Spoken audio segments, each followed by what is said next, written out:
네, 이번 시간은요, 대한민국 모든 공채는 내 손 안에 있소이다. 바로 하반기 공채 엑스파일 시간으로 꾸며지겠습니다. 네, 함께 해주실 분은요, 스카우트의 신미경 컨설턴트, 그리고 한국경제TV의 박준식 기자입니다. 어서 오세요. 네, 두 분 반갑습니다. 네, 반갑습니다. 예, 잘 지내셨죠? 네.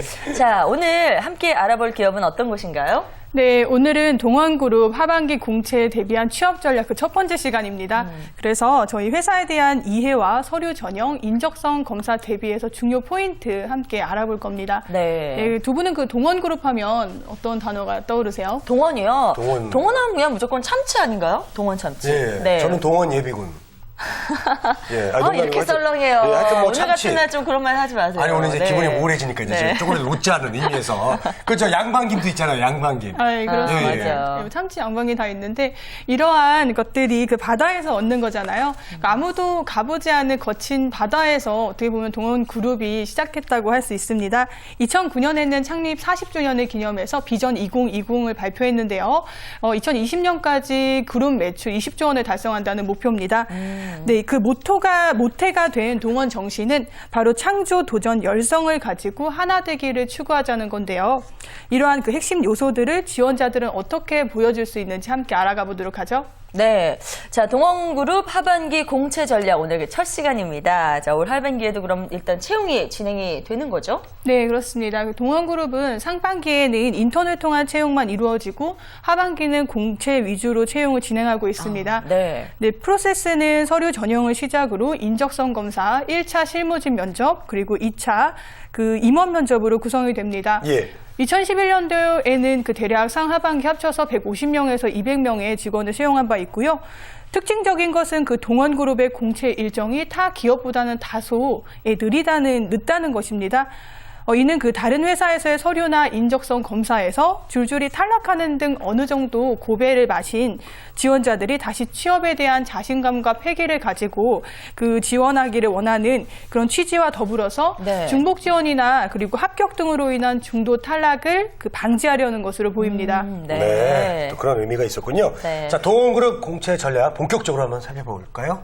네, 그 먼저 동원그룹의 인재상부터 살펴볼 텐데요. 첫 번째 속속 키워드 함께 보시죠. 네. 영어가 나왔습니다. 네. 컨버저스형 인재라고 나왔습니다. 그래서 좀 들어본 말인 것 같기도 하고요. 네, 컨버저스. 예. 네. 컨버저스. 영문과 원래. 출신이시니까 한번 좀 해석을 해주시죠. 예, 이제 여기 네. 이제 어떤 길들이 예를 들어줄게요. 로마로 가는 길은 하나다. 이런 것처럼 이렇게 하나로 모이는 거 있죠. 집중이 된다 이런 의미예요. 그러니까 컨센트레이트랑 좀 달라요. 컨센트레이트는 이제 정신을 집중하는 거고, 요거는 이제 저 사물들이 하나로 모인다.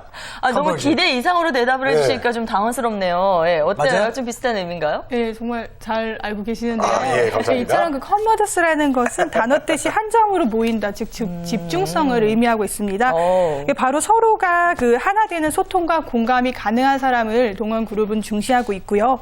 이를 바탕으로 한 창의성을 발휘한다는 모토가 인재상의 핵심이라고 할 수 있습니다. 네. 한 그 채용 박람회를 통해서 인사 담당자는 우리는 스타를 추구하는 기업이 아니다, 팀워크를 추구하는 기업이다라고 말했습니다. 한 그 오케스트라로 비유를 한다면 지휘자는 경영진을 뜻하고 각자의 자리에서 연주를 최선을 다하는 그 연주자들, 즉 그 연주자가 직원을 뜻한다고 한다면 궁극적으로 하모니를 이루자는 취지라고 할 수 있습니다. 그렇군요. 요즘 뭐 나만 홀로 스타다 뭐 이런 느낌들을 갖고 계신 분들이 많이 계신데 그것보다는 여러 사람과의 화합 뭐 이런 부분들을 더 중시하는 거군요. 그게 중요한 것 같아요, 여기는. 네, 그렇습니다. 그리고 가장 중요시하는 사항이 바로 창의성인데요. 지원자들이 그 창의적이라는 말을 듣게 되면 기존에 없던 것을 발명해야 된다는 생각을 가지고 힘들다, 그리고 어렵다, 애매하다는 말을 하곤 합니다. 다양한 경험을 갖고 있지 않다고 지원자들은 생각할 수 있지만 인사 담당자들을 만나보면 이구동성으로 이야기하는 것이 요즘 그 젊은이들은 기성세대보다는 훨씬 더 다양한 경험에 노출되어 있다는 것입니다. 네. 문제는 이 한 가지 경험도 어떻게 쓸 것인가를 평소에 곰곰이 생각해보는 자세라고 할 수 있습니다. 그렇군요. 네. 자, 우리 저 박 기자님, 요즘 이제 다 개성도 많고 자기 뭐 혼자 잘났다 이런 사람들이 되게 많은데 정말 이 유나이티드, 컨버지스 이런 인정이 좀 필요할 것 같아요. 그 기업체에서 그런 추구가 강할 수밖에 없는 게요. 아까 말씀드렸지만은 한 사람이 물론 특출한 능력을 발휘할 수 있지만은 예. 그거를 좀 더 시너지 효과를 발휘하기 위해서는 여러 사람의 힘이 필요하고요. 이 반대 경우도 요즘 많이 발생하고 있습니다. 네. 요즘 보면은 뭐 원소스 멀티 유저라고 그래가지고 하나의 어떤 내용을 가지고 여러 부서, 여러 가지 다양한 방법으로 이용을 할 수 있어야 되는데 그러기 위해서는 여러 가지 의견을 한 군데에 수렴할 수 있는 능력이 먼저 선제적으로 필요하기 때문에 이런 인재상이 좀 필요해지지 않을까 싶습니다. 네. 맞아요. 예. 네, 오늘 뭐 영어들이 계속 난무하네요. 네, 아주 훈훈합니다. 예. 자, 동원그룹의 인재상 먼저 살펴봤고요. 다음 전략 짚어볼까요? 예, 다음은 동원그룹의 서류 전략인데요. 두 번째 속속 키워드 함께 보시죠. 네. 자기소개서 다 읽어본다라고 나왔습니다. 네, 사실 지원자들이 워낙 많다 보니까 네. 이거 일일이 다 읽어보기가 좀 쉽지는 않은데 정말로 다 읽은 아니, 그거 건가요? 꼭 면접관 분들이 직접 하는 말 같아요. 네. 안 보는 것 같지. 우리가 다 본다 이러시는 것 같은데. 그래요? 네. 네, 그 요즘 기업들이 그 채용 절차상에 자기소개서만 읽는 사원들을 그 공채 기간 중에 별도로 배치하여 서류를 선별할 정도로 그 중요성이 점점 증가하고 있습니다. 네. 그렇다면 얼마나 지원자가 많겠어요. 그 수많은 자기소개서를 진짜 다 읽어볼까요? 글쎄요. 저는 뭐 그냥 다 보진 않으실 것 같아요. 이게 막 넘기다가 워낙 많으니까 넘기다가 조금 눈에 띄면 그냥 살짝 보고 그러지 않을까요? 네, 어때요? 요즘에는 그 소위 말하는 오버스펙이 굉장히 많아졌습니다. 인사 담당자들에게는 지원자를 선별하는 과정으로 그 스펙만으로는 상하 등급을 매기기 어려워졌다고 할 수 있습니다. 그 개개인의 지원자가 어떤 히스토리를 가지고 살아왔고 그리고 취업을 준비하는데 어떤 노력을 기울였는지를 평가하면서 자기소개서를 제대로 읽어야만 인재를 분간해낼 수 있게 된 것입니다. 네. 동원그룹 그 인사 담당자 또한 기업을 타겟으로 해서 그 입사를 위해서 어떤 부분을 가장 중점적으로 준비해 왔는지를 가장 궁금해한다고 밝혔습니다. 네, 네. 그럼 정말 제대로 답변을 준비해야 되겠는데요. 자기소개서 질문에는 어떤 이야기들이 나오나요? 네, 그 자기소개서 항목에는 그 동원그룹은 계열사별로 동일하다고 할 수 있는데요. 그 요약하면 지원자가 관심 있게 진행한 일에 대한 업무 몰입도와 성과를 평가하는 그 성취 사례나 그리고 지원한 직무를 수행할 수 있는 역량과 준비도 그리고 지원 동기와 입사 후 포부 그리고 마지막으로 하고 싶은 말 등을 묻습니다. 작성 문항이나 분량이 많지 않은 만큼 지원자가 가진 사례 중에서도 각별히 선별하여 강조하는 작업이 필요하다고 할 수 있습니다. 그 인사 담당자가 궁금해하는 회사에 대한 선택 이유와 그리고 동원에서 앞으로 해나갈 직무에 대해서 얼마나 적합한 수행 능력을 보유하고 있는가 그리고 나름대로의 소신이 담긴 그 비전과 계획을 제시해야 합니다. 네. 참 이게 저 같은 경우는 이런 걸 딱 봤을 때 어떻게 써야 될지 진짜 막막할 것 같아요. 네. 평소에 참치를 되게 좋아합니다라든가 예, 어디 참치를 갔는데 어디 부위가 되게 맛있고요. 이런 걸 네. 좀 적을 것 같아요. 저 아니, 같으면 재건 씨는 예. 먹는 거 워낙 좋아하시고 일가견이 있으시니까 예, 그런 예. 거 좀 살리셔서 써도 될 것 그렇죠. 같아요. 모든 예. 저 어류를 좀 비교도 해보고 예. 그 저 동원그룹에 합격한 분들은요 주로 어떤 항목들 어떤 내용들을 썼나요? 네, 그 각 항목에 따라서 동원그룹이 중요시하는 인재상의 핵심 키워드를 파악할 수 있는 다양한 경험을 그 활용한 것이 특징이라고 할 수 있습니다. 주로 학생들이 그 경험하는 사항들이 이제 정해져 있는데 학과 대표나 아니면 봉사활동, 뭐 동사팀장, 어학연수 등을 활용해서 그 활동하는 과정에서 발생한 에피소드를 소재로 하고 있습니다. 예를 한번 들어보면 지원 직무의 적합성과 지원 동기 등을 기술하는 항목에서 방금 재건 씨가 말씀하셨듯이 뭐 참치 마니아로 자신을 소개하면서 그 만들 수 있는 요리명을 노출하는 등 동원 사랑을 피력하면서 항목을 시작한 지원자도 있고요. 네. 입사 후 이루고 싶은 목표를 남을 위한 헌신이라고 강조한 경우도 있습니다. 앞서 살펴본 그 컨버저스형 인재를 활용한 것이라고 할 수 있는데요.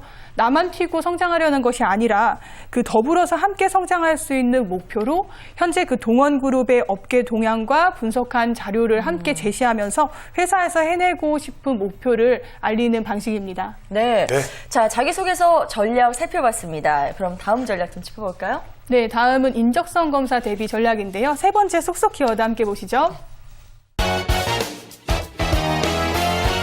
인적성 검사 탈락 비율 30%라고 나왔습니다. 네. 오, 인적성 검사 이거 비율 꽤 높은 거 탈락 아니에요? 비율 굉장히 높은 것 같은데요. 네, 그렇습니다. 그 요즘 인적사항 검사는 대학생들 사이에서는 국가 고시처럼 여겨집니다. 네. 네, 그래서 대학마다 그 기업별로 인적성 검사 대비반이나 혹은 모의고사를 시행을 하고 있는데요.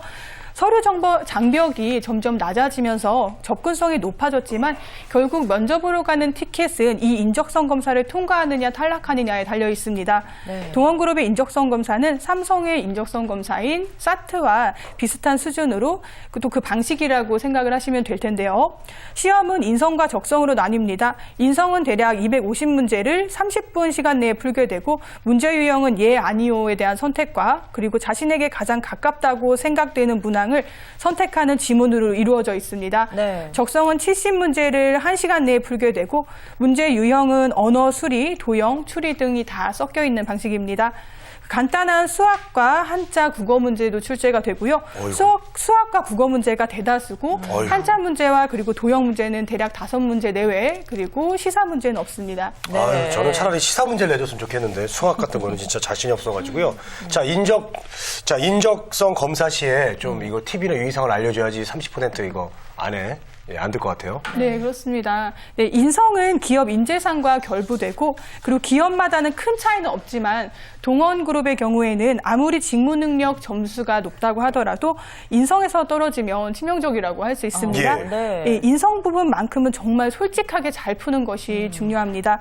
네, 채용 설명회를 통해서 인사 담당자는 내부 직원의 그 인성 검사를 통해서 설정된 인재상 그리고 핵심 인재 인성 요소를 나타내는 사람을 비슷하게 그 우선적으로 선발한다고 밝혔습니다. 네. 그리고 직무 검사의 경우에는 검사 내용이 실제 지원 분야와 적합도가 얼마나 그 연관되어 있느냐를 판별하고요. 그리고 점수 높낮이가 아니라 지원 분야와 직무 적성이 적합하게 나오지 않을 경우나 신뢰도가 나오지 않을 경우 그리고 인성 부분에서 부정적으로 평가하는 부분이 나온 경우를 탈락 사유로 본다고 밝혔네요. 와, 요즘 정말 뭐 말씀해 주신 것처럼 인적성 검사 참 많이 어려워진 것 같습니다. 네. 박주식 기자, 예. 박주식 기자께서는 네, 왜 대답하세요? 네, 이렇게 시험 한 장 보실 때 인적성 검사 저희 때는 그렇게 많이 안 봤잖아요.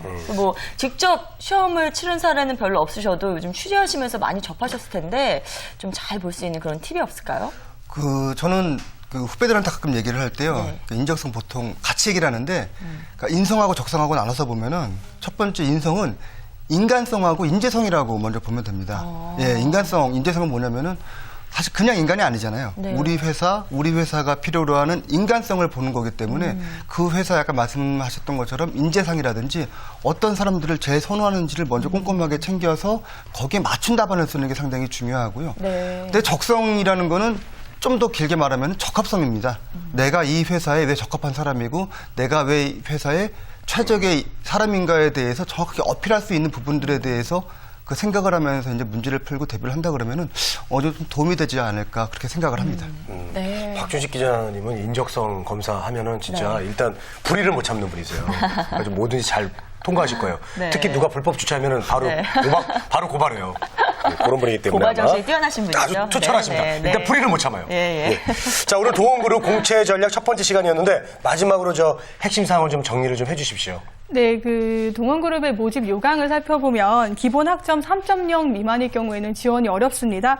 이러한 그 학교 생활의 그 학점은 기본 성실도를 판별하기 위한 그런 그 절차일 뿐이지 학점을 조금 더 높게 받기 위해서 학생들이 학기를 연장하거나 계절 학기를 듣는 등의 노력에 비해서는 앞으로는 점점 더 그 서류에 대한 스펙 부분의 지원 장벽이 낮아진다는 점을 기억하기 바랍니다. 네. 가장 중요한 것은 말씀하셨듯이 희망 회사를 먼저 미리부터 선정을 하고 그에 따라서 얼마나 일찍 선별된 준비를 해 나가느냐의 차이일 텐데요.